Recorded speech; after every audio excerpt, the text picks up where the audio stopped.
Hello there, my friends, and welcome back to the Brightworks in another match of Beyond All Reason, where today we're going to be taking a look at a top-level 1v1 that was played between some absolute powerhouses. So, without further ado, let's jump right into this match and meet our heroes that are going to be spawning on either end of Red Comet Remake as the Red and Blue commanders alike. It's going to be none other than Inda Club, spawning as the Red Armada commander on the southern side, and Alt F4 Ubivator spawning up here on the north. Now, the reason I chose this match, and I have my own reasons for it, but one of the reasons was that these are both going to be Armada commanders, which I thought was pretty interesting. It's been a long time since we've seen just Armada versus Armada opening up both of them with bots, so I thought this would be kind of an interesting game to take a look at. Typically we see grunts, we'll see those Cortex grunts going up against Armada vehicles, but it's rare that we get to see Armada bots versus Armada bots. So I'm very excited to see how these two commanders do. Now, this is on the old balance patch, which is another thing that's important to take a look at, but I figure that also serves as a nice little way to give us some perspective on how the new balance patch looks by, comparing it to what the old balance patch looks like. So here we go, ripping off and starting already. We have a pawn and then a tick out on the field right here from the red commander. It looks like we've gone for a tick into a constructor for Ubivator. Obviously a little bit greedier, going for the constructor here, but of course, greed is the name of the game. Managing to get those metal extractors up and running, claiming those metal extractors, as well as guarding them is going to be key here, and making sure that all of these expansions begin to fund the unit production, right? And so now that we have a single tick across the map here, it looks like this one did slip through the defenses. Another one was shut down quite nicely here by the squad of ticks on the northern side, and then we do have this pawn headed up on this right-hand side, and this is nicely done. Talk about a read right here. Inda Club notices, or, well, I must have just suspected at this point that a constructor would be built and sent along this southern route right here. I mean, it does make sense. It's kind of the only expansion path. I guess I would say it's the safe expansion path, but not really. No, there's no one expansion path here that seems much better than either of the others, but takes advantage of the fact that it was probably going to be the southern one to send a pawn down to the southern side here to try and shut down this constructor. So nice play right here by the blue commander, manages to pull back the constructor here before it does get sniped, and then the pawn will eventually be shut down here as well. Mex goes down, and that's a bummer, of course, but not the end of the world, as now there's the metal already in place here to rebuild that metal extractor, and the constructor lives to rebuild as well. Lovely bit of aggression right there from the red commander. I love that we're already thinking about getting aggressive across the map, meanwhile expanding with the commander and going for protected expansion. So instead of leaving these naked, we are going to slap down an LLT to go ahead and protect these from light tick harassment, which, when you're going up against an Armada commander, is really important, because one or two ticks in the backline can completely devastate your economy if you don't go for these laser turrets. As expensive as they are to justify, losing metal extractors is always going to be a little bit more expensive. So I think it's a great move right here. And now we have a second constructor out on the field right now for the blue commander. We have some ticks harassing down the metal extractors, and it's just like I was saying. Just a couple of those ticks can completely ruin your day as a commander trying to deal with a Armada commander on the other end. It's really, really annoying to go up against. Third constructor is out right here for the red commander, and it looks like the blue commander is instead of sending the commander out and keeping constructors at home, has opted for the opposite strategy of sending those constructors out and keeping the commander in the back line in order to keep the production high. Not the end of the world, and now there's a situation here where there's a pawn, well, a couple of pawns and some ticks on the southern side. Only ticks available here for the red commander, though. Going to start up an LLT almost immediately, just in order to defend the base from any sort of aggression right here. While the commander isn't around to protect the base, it's always worthwhile to throw one of those LLTs down, and of course useful to thwart some of these heavier T1, well, I say heavier, right? It's heavier than a tick, but basically heavier than nothing else. T1 units like the pawn. And even some of the sturdier stuff, like maces, if those were to come across the field here. So interesting that we're just going for the constructor scaling. I mean, I don't mind it, of course. You have to increase that build power so you can actually spend all your resources and put it out on the field. And putting it all into a bunch of constructors definitely helps so that you actually have a mobile way of building with those as well. You can go out and claim these metal extractors. You can, of course, throw together defenses as well. It is a very flexible solution to a very difficult problem to solve. And now we are switching, it looks like, into a bunch of those pawns. My goodness, we really are going heavily into the constructors here. We're on 4 or 5 constructors, and now we're about to head into 6 here. The blue commander just got the third constructor out after going for 1 or 2. Okay.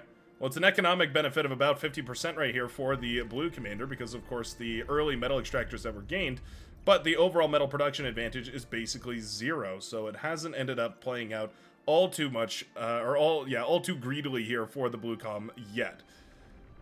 As more and more of those mechs come online, though, that's definitely subject to change.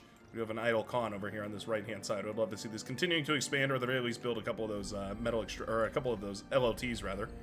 Protect the metal extractors as best we can. Obviously, these commanders are throwing their APM around the map all over the place, trying to keep control of their armies. We can actually take a look at that really quickly. I believe if it's this one? No, that's command delay. Hold on, one of these. There it is.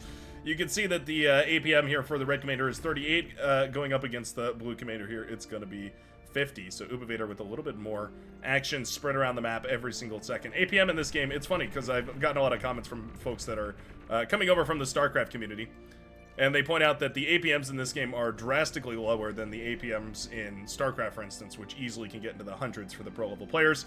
And that's really, I think, just a testament to how comforting and how, I guess, supportive Bar is to low APM gamers. You really don't need a lot of APM in order to be an effective player when you're playing Beyond All Reason. The game does most of the APM for you. Spectators here pointing out the odd wind turbine queue over here, likely just so that this constructor doesn't stay idle for very much longer as it goes out and builds all these metal extractors, LLTs, all that sort of stuff. It's sort of your emergency timer just to make sure that you're constantly getting value out of those constructors. Obviously, Ubervader saw this con that was idle for a while, and Palm reached forehead, and he realized, well, I better take precautions so that that doesn't happen again. Into Club, continuing to expand, continuing to plop down solar panels all over the place, left, right, and center. You can see these constructors have also been putting down solar panels.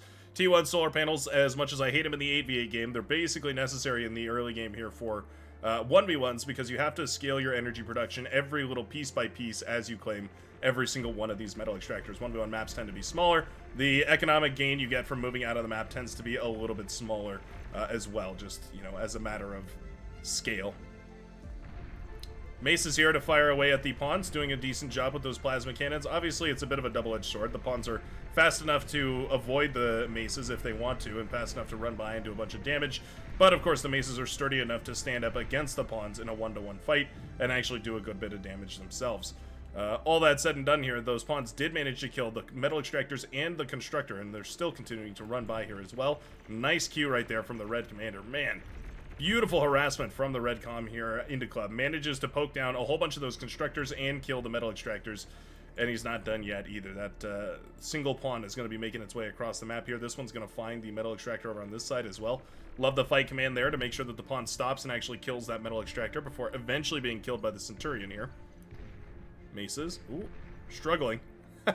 Struggling. They do eventually kill it, but it definitely hurt.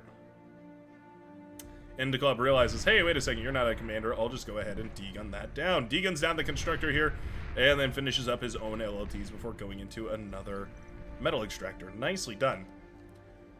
Well, that metal advantage is long and far behind. The red commander pulling into the lead here.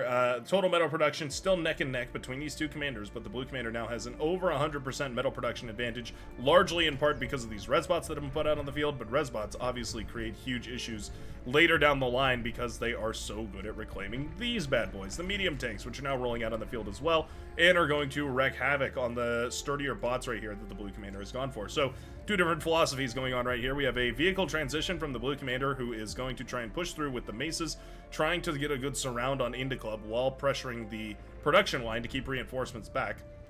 Indy Club instead just going to transition into vehicles, try and use the relatively highly efficient vehicles, relative to bots anyways, to go ahead and just punch through the enemy backline and do a bunch of damage. Try and shut down their army efficiently, and then eventually, when there's enough force to just run on by, use those medium tanks and their extreme durability to punch through into the backline. Here go those maces waddling forward here. Indy Club must have sniffed this out and retreated the commander up towards this northern side. Maces, however, are going to be sturdy enough to punch through all this, and I would love to see more res bots. We already have at least one on the field here for Ubervader. Couple more res bots to patch up some of these units, and at the very least repair, if not resurrect some of these units, and of course reclaim the corpses from these units. Starts to put you in a really, really good position. Meanwhile, res bots for the red commander do go down. Oh, friendly fire from the Janus actually ends up taking out the constructor. Basically the perfect trade right there that the blue commander was hoping for. Couldn't ask for anything better than that. Still gets a constructor to trade off right here. The red commander into club. At each other's throats, they managed to trade out constructors on the southern side, but the Resbot here will at the very least resurrect another one to take its place. Love that. All over the map right here, and in fact, if we switch to the player cameras, you can see these commanders are jumping back and forth between all of these different areas so rapidly. Into club, taking a higher perspective here, but trying to target down all these units one by one. You can see setting target in a big area right there to auto-select those units to try and prioritize the targeting downwards on. Queuing up a couple more ticks, and of course, if we switch to the blue commander, we can get another perspective. Hilarious that both of these commanders are sort of playing from such a high perspective, right? Just extremely zoomed out on the map and taking a look from higher up on the field here. Queues up another laboratory is interesting. Blue commander apparently doubling down on the bot production, going to just go ahead and continue pressuring with some of these good old-fashioned T1 bots. They can be powerful. Certainly they can be very, very powerful. They're also, relatively speaking, fragile. You do have to be careful about that. Unlike the T1 8v8s of common beyond all reason, when you're in the 1v1, it's very important to support your forces with the appropriate units, like, for instance, Resbots to repair and all that, because if you risk it with your commander out here on the front lines, then obviously, well, that's your win condition, and if your commander goes down, you lose the entire match, so you have to be very careful about that sort of thing. Lone Centurion wanders the wasteland. He is Mad Meatball. Ubivator now in a bunch of trouble. Janus tanks, well, they can do a ton of damage to a commander. They do a ton of damage, period. They do a ton of damage to a commander, and it's an even worse situation right here for the, well, the receiving end of that damage anyways. And they're pretty good for blasting down these bots as well, and I think Ubivator's starting to feel that. Yeah, despite the rocket bots coming out now, despite the maces and how sturdy they can be, without the Resbots to reclaim all these corpses, without the necessary force to punch through this meaty composition of units right here, you need ticks, you need pawns, you need maces as well. You have to basically have all three in order to punch through this kind of army, and Ubivator just doesn't have it. He has the maces and he has the Rocketeers to brawl at long range, but ultimately that's where the tanks kind of want to keep you anyways. They don't want to get into a messy battle. They just want to skirt around the edge, take efficient trades, and eventually they're going to pin you up against the wall with just 100 units. Idle constructors all over the place. A tick manages to run into the back line. Will be shut down by the resurrected pawn here. The hero pawn that could will actually be able to do it. Ubivator, ooh, in a bunch of trouble. The trigger is pulled. The red units dive. Medium tanks abound, and boom goes the blue commander as Into Club brings this game to a close. So dangerous going up against those medium tanks, and especially those Janus tanks. Cannot manage to do it effectively with the commander because every single time they trade, they're gonna trade inefficiently.